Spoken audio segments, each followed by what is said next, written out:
Great morning. It's a rainy Wednesday Rainy Wednesday morning, and it's been raining since about 3 a.m., especially from my own area, and then all the way to the office it's been raining. Yes. Well, in Africa, the rain they say is It's a blessing. blessing. But I know in some places there could be flooding. Yes, You know, yes. it could lead to flooding in some areas. So we must be cautious about how it goes. Especially those who are driving, as it rains, you have to be Exactly. conscious and cautious as you drive. Right, let's look into some issues before we continue, before we bring up the news updates. So on July the 7th, which was some days ago, Tantita Security discovered a vessel that was on board one of our waters.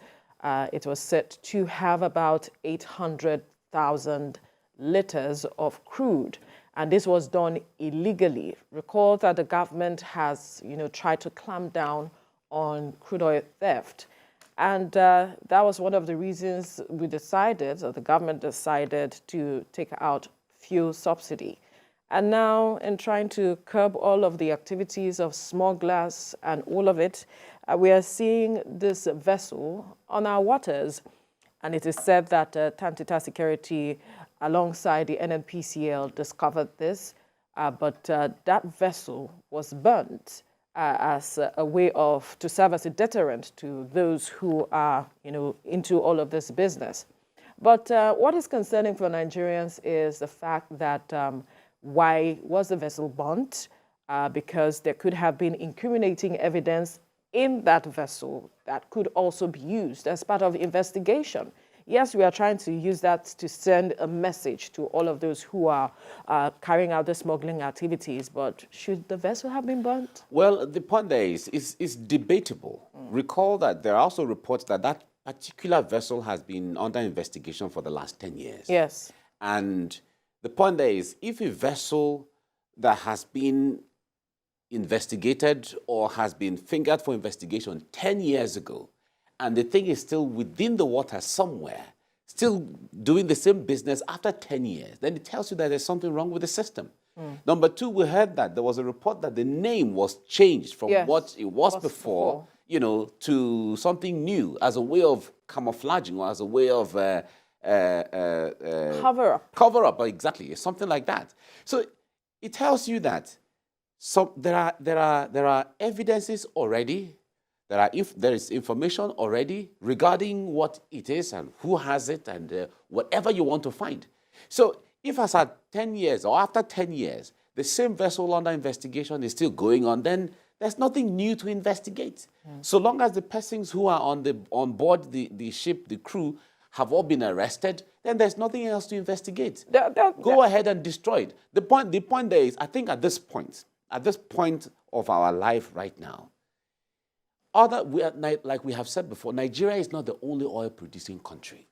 Absolutely. Nigeria is not the number one oil-producing country in the world. There are countries better off when it comes to the level of the volume of oil they have, that have been able to monitor, digitize the entire system. Saudi Arabia, for instance. Exactly. Where you can monitor every drop of crude oil that you have. Yes. Nigeria has been, exploring oil since the last more than 50 years. So what will Saudi Arabia or United Arab Emirates or Bahrain, what will they do that Nigeria cannot do at this age?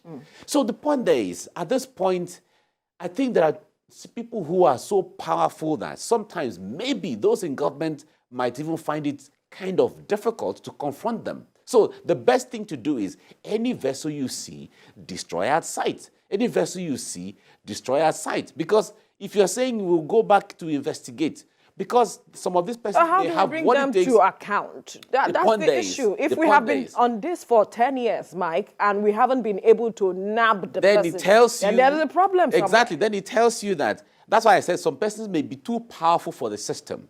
So the best thing to do is the moment you sight any vessel and you know that it is doing something illegal, destroy at sight. That could be the strategy that the government is coming up with. Because if they have tried to investigate a vessel for 10 years, 10 good years, that's a decade, that a vessel is being investigated and nothing incriminating has been found, where there has never been any... At some point, it got missing. It got missing, the name is changed, and then it resurfaces again, and then it tells you that those who are investigating actually know this vessel. They have an idea what this vessel is, who owns it, because every single vessel it's just like the aviation sector. There's no plane on planet Earth that will move from point A to point B that there is no radar finding out who you are, registered number, whatever the thing is. Which country is it registered at, as the case? So can we bring to book those we have found with the information we have? That's my own. If we cannot do that for 10 years, then let us start destroying any vessel you see. It's okay. We need the to move most now. important product there is the crude. All right.